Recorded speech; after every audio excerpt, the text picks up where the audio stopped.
Hey guys, welcome back to the channel. This is going to be a video covering the Vaxee XE V2. This is a brand new release from Vaxee. It is the same shape, however, as the XE wireless. The dimensions haven't changed at all, which I think is a good thing. If anybody's interested in my original take of the XE wireless shape, you can go back to my original video.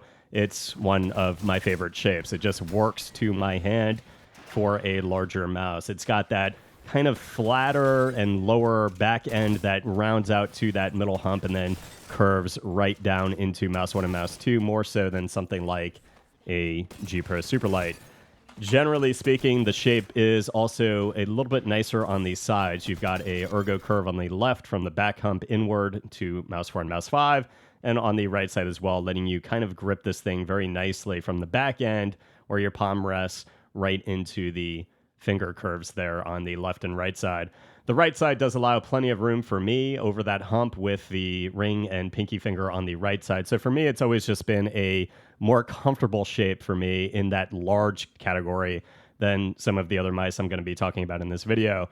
The things that are different on the XE V2, you're talking about a 3950 upgrade now for the sensor, comes with 4K included.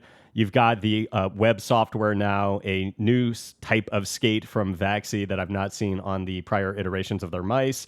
You've got the DPI button on the bottom, which can now also control the hertz pulling rate as well. So generally speaking, the massive upgrade here is going to be just a slight change in the sensor. The other sensor was quite nice as well, but the mouse is down to 59 grams from, I think, where it was like in the 70 range. My copy comes in on my scale at 59 grams. Other than that, the click infrastructure here, a lot of people had issues with the original XE with left click and right click feeling just not very well buttoned up. The internal structure here now is vastly improved. We saw it on the Vaxee E1 as well. Left click and right click feel fantastic in terms of the general responsiveness. I don't find it to be like that.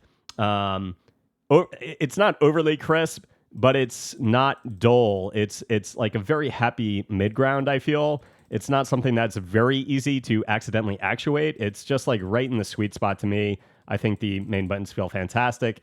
One of my main gripes with Vaxee mice, anybody that's been watching my channel, I just wish the side buttons were matte. I'm just never really a fan of glossy side buttons. That's just personal preference. But generally, the coating does feel fantastic, like the Vaxee E1 and the XES. And the scroll wheel does have nice, well-defined steps. So overall, build quality here is absolutely phenomenal. Nothing different than what we've seen from the recent Vaxee releases. Build quality, sensor performance, click latency, everything is top tier on Vaxee.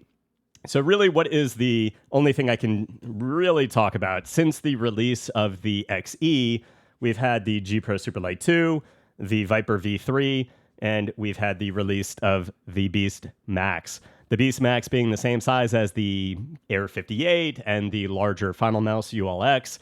I think the biggest competition for a large spot on your desk is going to be, in terms of symmetrical mice, is going to be these four mice. These are my top four in this category for this size bracket. Again, the Beast Pro and the XE V2. The grip width feels a little bit smaller to me on the XE V2, and it feels as though the mid side tapers in a little bit more as you get to the sides again, where that butt rounds out to the mid side, and then the front side does feel like it slopes down a little bit more. It does feel slightly more aggressive in the hand, but still very relaxed in terms of overall grip, and something that even I can fingertip despite its size, and something that I could easily claw or palm if I needed to. So it's one of those hybrid shapes that I just think works very well, particularly in comparison to the Beast Pro even. When we get to the G Pro Superlight, somebody asked me actually recently what I would recommend for a mouse if they were looking for something like a G Pro Superlight that kind of has that like middle-ended hump that rounds down quite a bit more aggressively. The XE is your perfect solution for that. If you're a fan of the G Pro, but you want something that tapers in a little bit more and is flatter and more aggressive as it goes to Mouse 1 and Mouse 2, the XE V2, I think, is going to be a top option.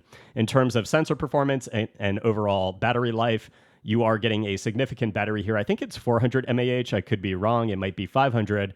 But overall weight balance here, the mouse still feels a little dense, but overall it does feel pretty spot on the money in terms of overall balancing. And to me, it's very subjective in terms of the Switch implementation. To me, I go with Vaxee. It just feels a little bit more satisfying and easier, less resistance than the G Pro Superlight 2.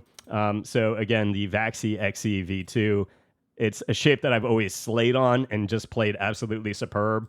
And the XE V2 is just taking it to a slightly higher level. In comparison to the Viper V3, man, in this category, if you really love the Viper V3, it's going to feel like a pretty hard toss-up between these two because you've got that mid-end hump. It rounds out quite nicely to Mouse 1 and Mouse 2. The shapes are somewhat close in overall size feel in the hand when you're palming. It's going to be super, super close. The bottom end on the Vaxee does feel like it rounds out a little bit more, giving you more of an angle on the left side and the right side.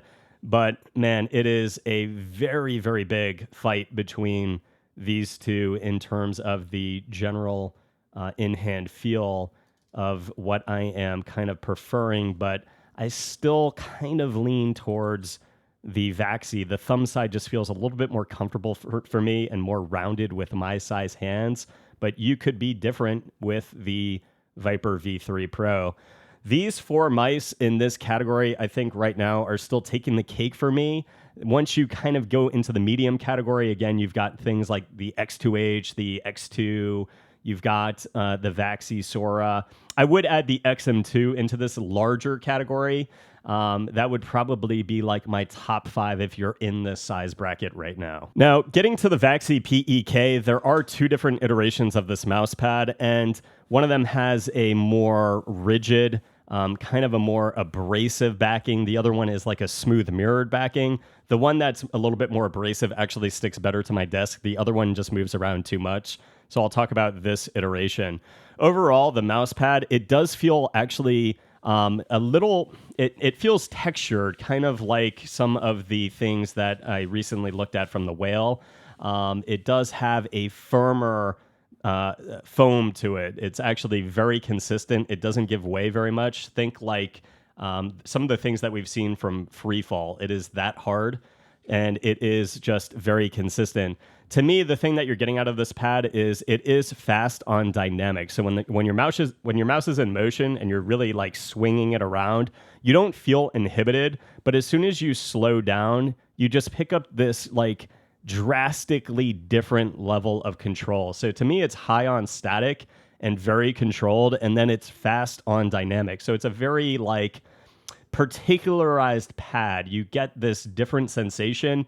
To me, when things are too drastically different in both directions, I tend to just not really play that consistent on them in track-heavy games. In tack shooters, when I'm just like maintaining that slowness, and then every once in a while I need that flick, I think that that's what this pad is really more so geared towards, and that's kind of where I would stick this. Again, on dynamic, I would say it's not like super, super speedy. It's not a Blitz. It's not something like a Raiden, but it is on the kind of like fast and uninhibited side. Think balanced, maybe like a tick towards, just one tick towards speed. And then on static, I would say it's even more controlled and slow feeling than something like a PA or a Saturn.